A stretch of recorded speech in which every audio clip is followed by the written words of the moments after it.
This story is titled, My Wife Refused to Spend Her Birthday with Me and Went Out to Have Dinner with Her Coworker, but she thought I was bluffing when I told her I would file for divorce. Hey everyone! Before we jump into today's video, I need your help. We've noticed the channel is losing some traction, and subscribing is one of the best ways you can support us. It's quick, free, and it helps us keep bringing you awesome content. Your support means the world. Let's keep this channel growing together. Thanks so much. Now let's start the video. Hi Reddit. I don't usually post personal stuff here, but I wanted to tell this story because it's been a wild ride, and honestly, I could use some outside perspective, or maybe just some validation. I was with my wife for 14 years, married for 12 of them. Was it perfect? Number. But no marriage is, right? We had ups and downs, but I always thought we'd face everything together. The thought of us splitting never even crossed my mind. She wasn't just my wife, she was my partner, my best friend, the person I thought had my back through thick and thin. Then, in September 2022, my life changed. I was in a car accident. No, scratch that. A bad accident. I was driving to a work site. I'm an HVAC tech, or at least I was. And out of nowhere, a garbage truck slammed into my car. High speed. All I remember was the sound of the impact, glass shattering, and my head hitting the side of the door.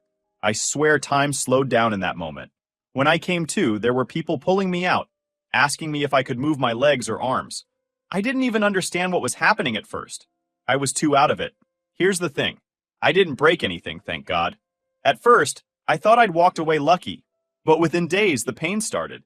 It was this deep, burning pain in my lower back, like someone had lodged a knife in there and just left it. At first, I thought it would go away, but it didn't. I tried to tough it out. My wife was supportive at first, helping me with little things around the house, telling me it was just temporary. But after about 2 months of me limping around, things shifted. I can't pinpoint exactly when, but I started noticing her sighing more, or the way she'd roll her eyes when I asked her to grab something I couldn't bend down to get. Little things. At the time, I told myself it was stress. After all, me not working meant we were down to one income, and I know that's hard. But still, something was different. By December 2022, I tried to go back to work. My doctor wasn't happy about it, but I hated feeling useless. I convinced him to let me try, and I gave it everything I had. I lasted 3 days before I collapsed while loading tools into my van. The pain was unbearable. My boss told me to go home, and my doctor officially took me off work indefinitely. That's when the reality hit me. I wasn't going back anytime soon. I felt like I was letting my wife down. I'd always been the kind of guy who pulled his weight. I worked hard, paid bills, fixed things around the house. Now I was broken, and I couldn't help but feel like a burden. I tried to keep my spirits up. I applied for financial help to cover the mortgage and bills. We qualified, which helped take some pressure off her. I thought maybe things would calm down, and we'd get back to normal. But then came May 2023, the appendix incident. I woke up in the middle of the night drenched in sweat. My stomach felt like it was being ripped apart from the inside. I tried to tough it out for a few hours, but the pain just kept getting worse.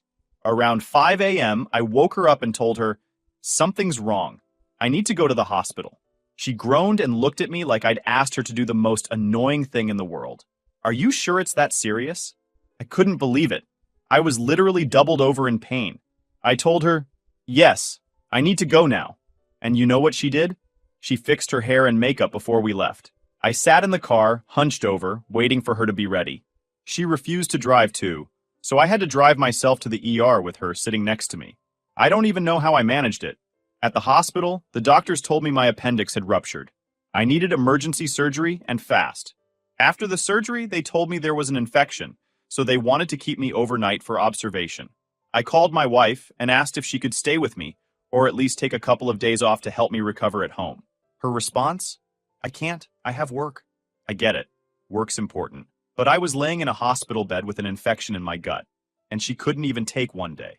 I remember laying there alone that night, hooked up to machines and thinking, what the hell happened to us? When I got home the next day, she barely said anything. No, how are you feeling?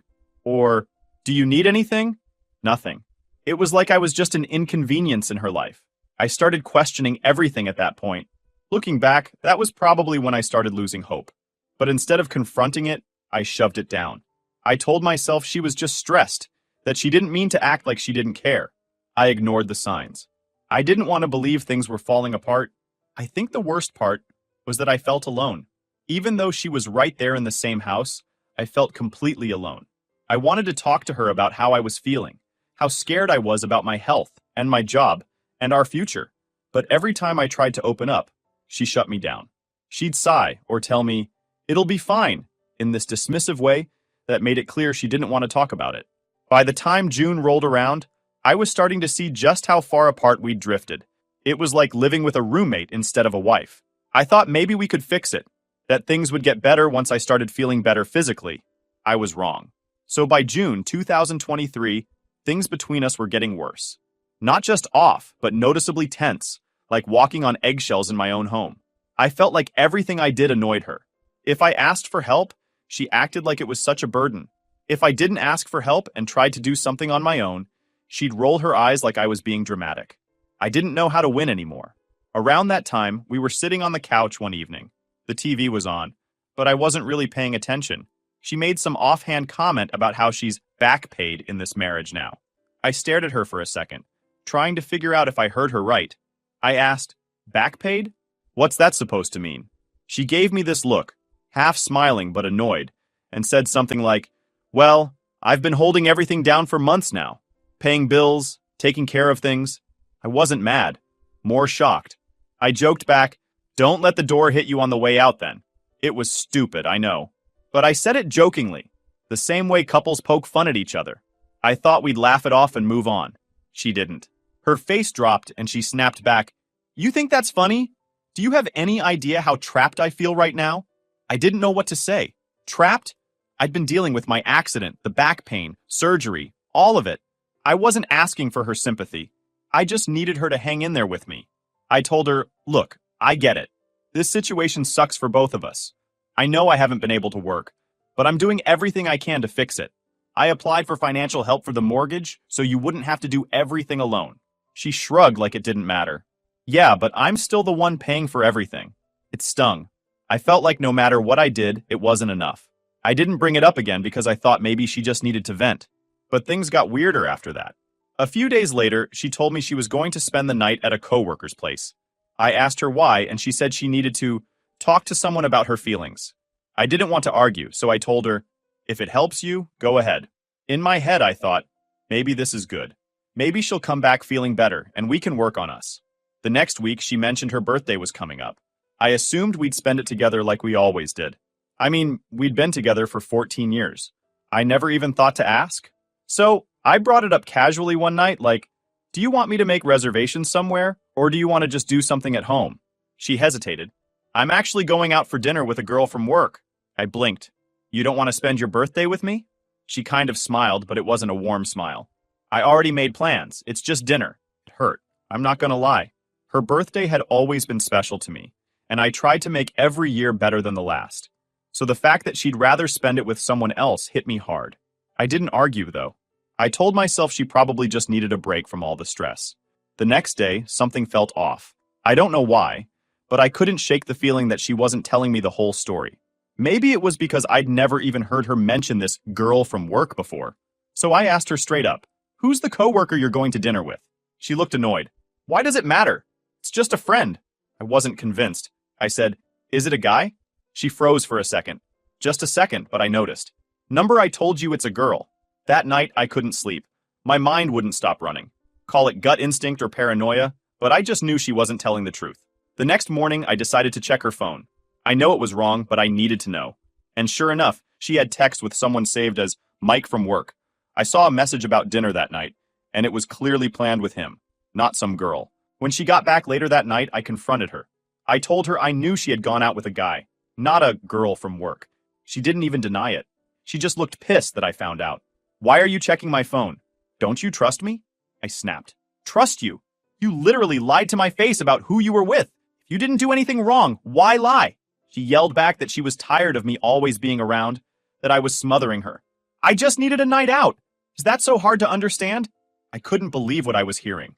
This was her birthday, and instead of spending it with me, her husband, she chose to lie and go out with another guy. I asked her point blank if something was going on between them. She rolled her eyes. "Oh my God, no. It's just dinner." We fought for hours that night. By the end of it, I was so drained that I packed a bag and drove to my mom's house to cool off. I just needed to get out and think. I didn't tell her where I was going because I didn't want to keep fighting. I figured space would help. But when I came back later to grab some clothes, she was waiting for me. She started yelling, asking where I went, and accused me of giving up on the marriage. That blew my mind. I left for a few hours to cool off, and suddenly, I'm the bad guy. I told her she was the one lying, the one who didn't want to spend her birthday with me. But she twisted it back on me, saying I didn't care about her feelings. At that moment, I felt so defeated. I didn't know what to do anymore. I thought about leaving for good, but then I remembered the 14 years we'd spent together. I told myself this was just a rough patch, and that we could still work through it. I was wrong. After the whole mess with her birthday dinner, things between us weren't just tense anymore, they were broken. I don't even know how to describe the feeling of living in the same house as someone you've been with for over a decade, and yet feeling like strangers. She'd come home from work, and we'd barely say a word to each other. When we did talk, it was surface-level stuff like, "Did you pay the electric bill?" Or, "Do you want me to pick up groceries?" That's it. It was weird because we'd always been the kind of couple that talked. I used to tell her about my day, my job, the random funny stuff that happened. She'd tell me about her coworkers, her plans for the week, but by July 2023, our conversations felt forced, like we were both just waiting for the other person to snap. One night, she came home later than usual. It wasn't crazy late, maybe 10 p.m., but still I noticed. I asked, "Where were you?" Not even trying to sound accusatory, just curious. She sighed loudly, like I'd asked her the dumbest question in the world. "I told you I was out with friends." "Which friends?" I pressed. She looked at me with that same irritated expression I was starting to get used to. "Why does it matter?" And that's when it hit me. She didn't care anymore. Not about how I felt. Not about the marriage. Not about any of it. I wasn't accusing her of cheating or lying. I just wanted to know where she was because we were married. But it was like she wanted to keep everything about her life separate now, as if I didn't deserve to know. I thought maybe I was reading too much into it. I told myself over and over again, "You're just insecure because of everything that's happened." But it wasn't just that night. It was everything. The way she was pulling away emotionally. The way she avoided being home more and more. The way she barely even looked at me anymore, like I was just some dude living in her house. I couldn't take it. I decided we needed to talk. The next morning, I asked her to sit down with me. I was nervous. Part of me didn't even want to have the conversation because I was afraid of what she'd say, but I couldn't keep ignoring it. So I sat her down and told her, "We can't keep going like this. If something's bothering you, we need to talk about it. We've been through too much to just give up now." She stared at me for a second and then said, "I feel like I don't have space anymore. I'm overwhelmed." I was stunned. Space? We were barely speaking as it was. I told her, "If you need space, that's fine. But you can't just shut me out completely.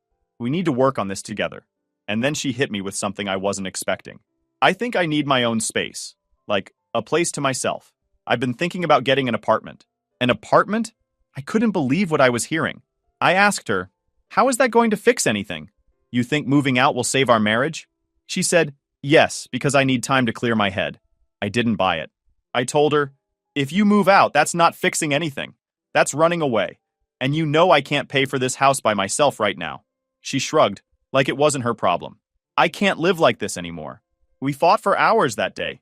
I begged her to reconsider. I told her I'd go to therapy, that we could try counseling together, that we could work through it. She shut all of it down.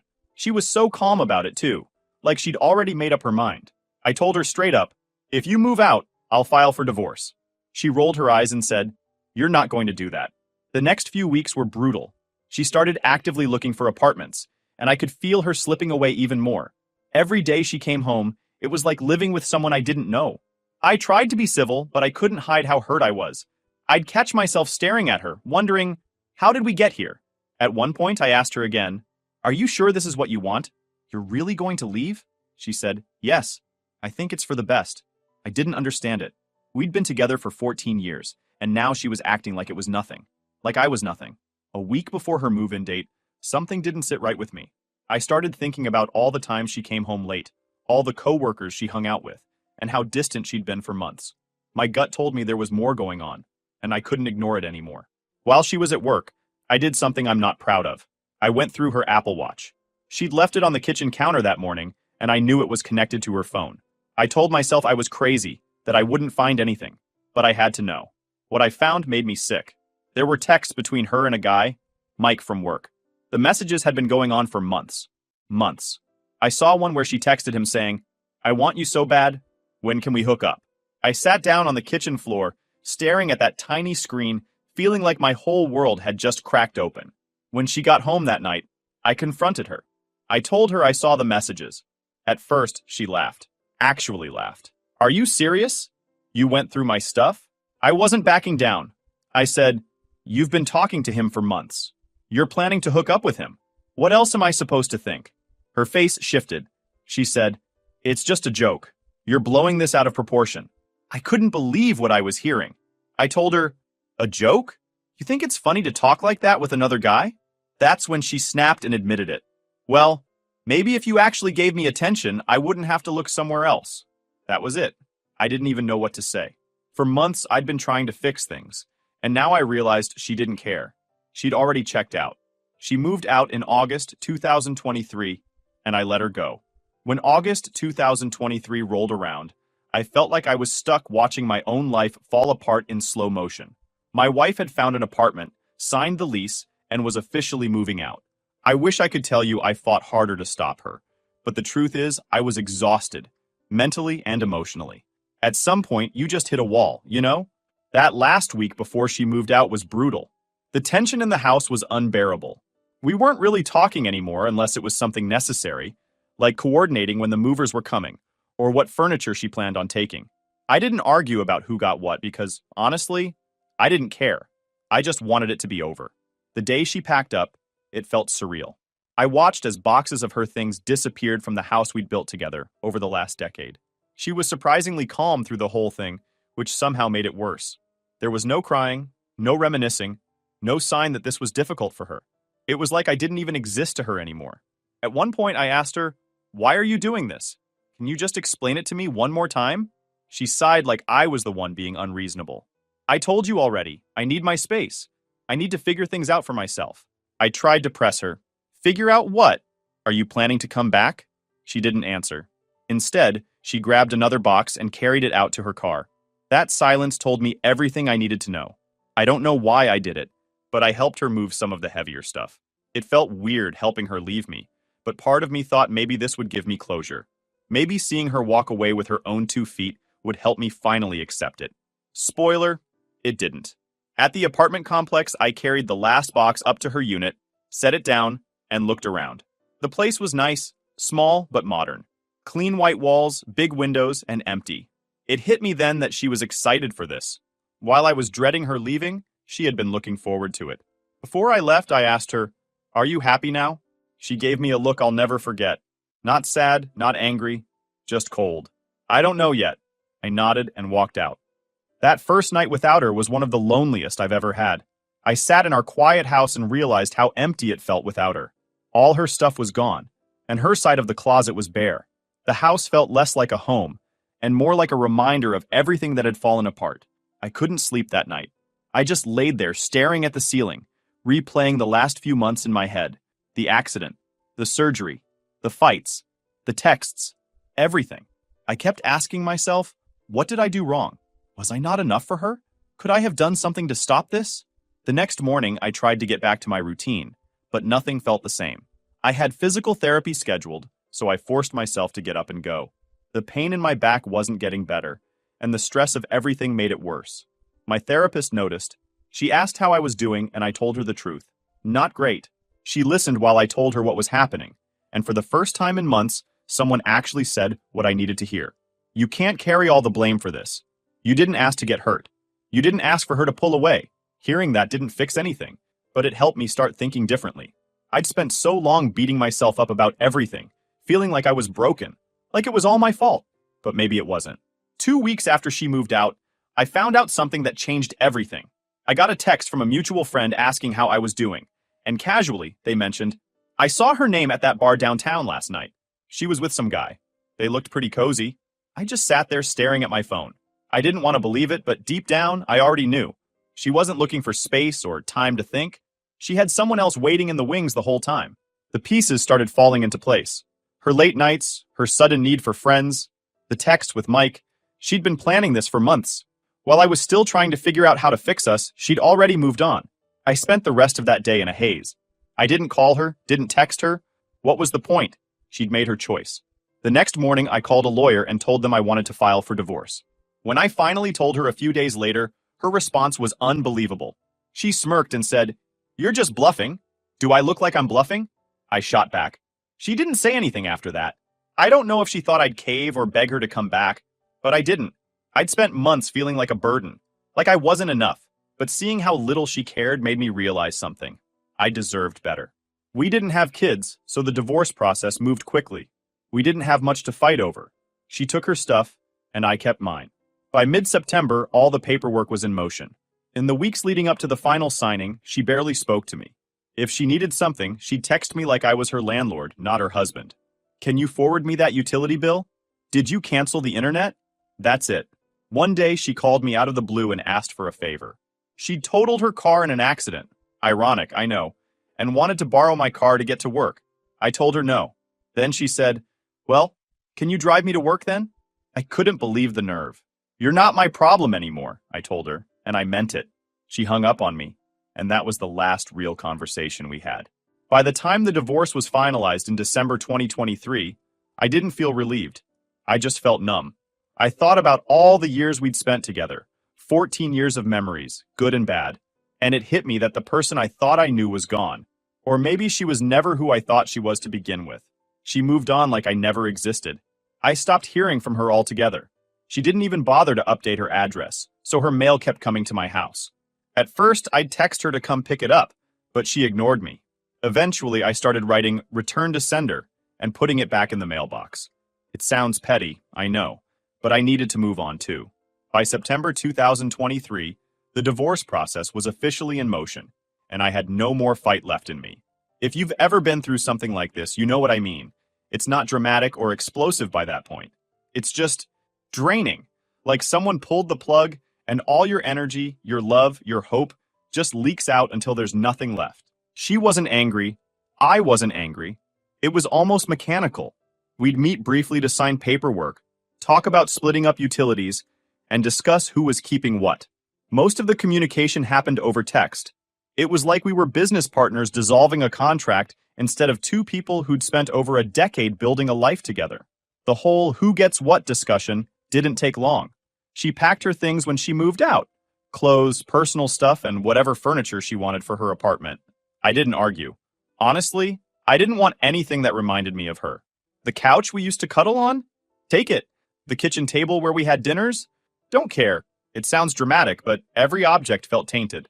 Like keeping those things would just drag the ghost of our relationship around with me. When it came to the house, I decided to stay. I know some people sell the house in a divorce to get a fresh start, but I couldn't. I've always been the type who hates change, and leaving my home on top of everything else was more than I could handle. I couldn't work, so I applied for financial hardship and figured I'd hang on as long as I could. A month after we filed, I heard through the grapevine that she was already dating someone, probably the same guy I'd found in her texts. I didn't even feel angry. I felt numb. Like, of course she was moving on. That's who she was now. The version of her that cared about me, supported me, and treated our marriage like it mattered, she was gone. The hardest part of those months wasn't the divorce paperwork or hearing about her new life. It was the silence. After 14 years of having someone there, someone to talk to, even just sit with, it was jarring to wake up in an empty house. The quiet was almost suffocating. I started to notice how little I was taking care of myself. I'd skip meals without realizing it. I stopped doing things I used to enjoy, like tinkering with my tools or watching sports. I'd just sit on the couch staring at my phone, scrolling through pointless stuff for hours because I didn't know what else to do. One day, my mom came over to drop off some food. She looked around the house, saw how messy it had gotten, and said, "You can't keep living like this. You have to pick yourself up." I didn't snap at her because I knew she was right, but at the same time, I wanted to say, how? How do I start over after everything I've been through? Between the accident, my injuries, losing my marriage, and feeling like a shell of who I used to be, I didn't know where to begin. The turning point came in October 2023. That's when I got a phone call from her. It was out of the blue, and when I saw her name on my screen, my stomach dropped. I didn't know if I should answer or ignore it, but curiosity got the best of me. "Hello?" "Hey," she said flatly. "No. How are you?" No small talk. She got straight to the point. I need to borrow your car. I couldn't believe it. What? She explained she'd been in a car accident. Her car was totaled, and she needed a way to get to work. I asked if she was okay, and she shrugged it off like it was nothing. I didn't go to the hospital. I'm fine. Then she said, "Can I borrow your car for a while?" I almost laughed. After everything we'd been through, this is what she called me for? Told her, no, that's not happening. She didn't like that. Well, can you drive me to work then? No, I said again, this time firmer. I have physical therapy appointments and doctor visits. I can't help you. Her tone shifted. That's not my problem. That's when I snapped. You're right. It's not. And you're not my problem anymore either. She hung up on me and I sat there staring at the screen for a minute. For the first time, I felt free. Like I finally realized I didn't owe her anything. Not my time, not my car, not my energy. She made her choices and now she had to live with them. From that day forward, I stopped caring about her. Not in a bitter, angry way, just in a this is over way. I stopped checking her social media. I stopped asking mutual friends about her. I focused on myself instead. In the weeks leading up to the divorce being finalized in December, I started pulling myself together. I still had pain from my back injuries, but I pushed myself to be more active. I started small, taking short walks outside, trying to fix up little things around the house that had been neglected. It wasn't much, but it was something. The final court date came, and we didn't say much to each other. She looked different, like a stranger wearing my wife's face. I handed over the last of the paperwork.